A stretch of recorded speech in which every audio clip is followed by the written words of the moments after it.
Welcome back to my channel S4M cooking.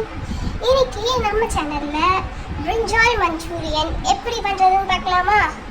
அதுக்கு தேவையான பொருட்கள் இந்த போர்டில் இருக்குது.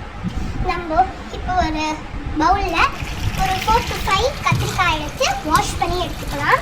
அந்த கத்திரிக்காவை மீடியம் சைஸில் கட் பண்ணி க்யூபாக கட் பண்ணி எடுத்துக்கலாம். இப்போது ஒரு சைட் பவுலில் 2 tablespoon கார்ன்ஃப்ளவர்,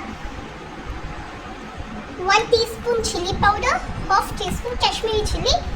காஷ்மீரி சில்லி வந்து ஆப்ஷனல், நான் கலருக்காக தான் ஆட் பண்ணியிருக்கேன். அதில் வந்து கொஞ்சோண்டு இப்போ இதில் கொரியாண்டர் பவுடர், பெப்பர் 1/2 teaspoon, அப்புறம் தேவையான அளவு உப்பு போட்டுக்கோங்க. இப்போ உப்பு எல்லாம் போட்டதுக்கப்புறம் ஒரு ஸ்பூனால் இந்த மிக்சரை நல்லா மிக்ஸ் பண்ணி விட்டுக்கோங்க. இப்போது நம்ம கட் பண்ணி வச்சுருக்க கத்திரிக்காவை ஒரு பவுலில் எடுத்து இப்போ நம்ம மிக்ஸ் பண்ணி வச்சுருக்கிற இந்த பவுடரை கத்திரிக்காயோட சேர்த்து நல்லா ஷேக் பண்ணி அது எல்லா இடத்துலையும் கத்திரிக்காயில் ஸ்ப்ரெட் ஆகிற மாதிரி சிக்கன் 65க்காக நம்ம மசாலா போடுற மாதிரி போட்டுக்கலாம். பட் இதில் வந்து நீங்கள் வாட்டர் ஆட் பண்ணாதீங்க. இப்போ ஸ்டவ் ஆன் பண்ணி அதில் ஒரு கடாய் வச்சுக்கலாம். கடாயில் எண்ணெய் நீங்கள் ஃப்ரை பண்ணுறதுக்கு தேவையான எண்ணெயை ஊற்றிக்கோங்க. நான் கொஞ்சம் எண்ணெய் ஊற்றி இப்போது நம்ம மசாலா போட்டு வச்சுருக்கிற கத்திரிக்காவை இந்த சட்டியில் போட்டு நல்லா ரொம்ப ப்ரௌனாக ஃப்ரை பண்ண வேணாம், ஒரு கொஞ்சம் நல்லா ஃப்ரை பண்ணி எடுத்துக்கலாம். ஏன்னா நம்ம இதை மஞ்சூரியன் பண்ண போகிறதுனால ஒரு ஹாஃப் ஃப்ரை இருந்தால் ஓகே.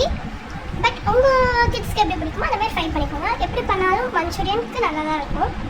இப்போ இது நல்லா ஃப்ரை. இப்போது ஒரு மிக்சியில் 2 தக்காளி, பூண்டு, அப்புறம் 1/2 teaspoon காஷ்மீரி சில்லி போட்டு வச்சுருக்கேன். இங்கே ஆனியனும் கேப்சிகமும் இப்படி கட் பண்ணி வச்சுருக்கோம்.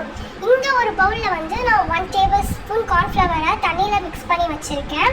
இப்போ அதே கடாயில் எண்ணெய் ஊற்றி அதில் நம்ம கட் பண்ணி வச்சுருக்கோம் ஆனியனையும் கேப்சிகமையும் போட்டு கொஞ்சம் நல்லா வதக்கி எடுத்துகிட்டு அதில் இஞ்சி பூண்டு பேஸ்ட்டும் போட்டு வதக்கிக்கலாம்.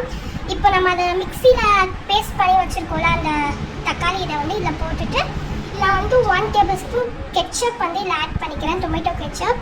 அப்போது இதில் வந்து கொஞ்சம் சில்லி பவுடர், உப்பு போட்டு மிக்ஸ் பண்ணி நல்லா கொதிக்க விட்டுடலாம். இப்போ 5 minutes ஆச்சு, இது நல்லா பாயில் ஆகிடுச்சு.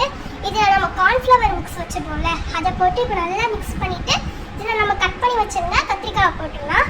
அவ்வளோதான், பிரிஞ்சால் மஞ்சூரியன் ரெடி. இது ரொம்பவே டேஸ்ட்டாக இருந்துச்சு. உங்கள் கிட்ஸ்க்கு கத்திரிக்காய் பிடிக்கலன்னா கண்டிப்பாக இதை நீங்கள் செஞ்சு கொடுக்கலாம். வேணும் சொல்லி சாப்பிடுவாங்க. இந்த வீடியோ பிடிச்சிருந்துச்சுன்னா மறக்காமல் நம்ம சேனல்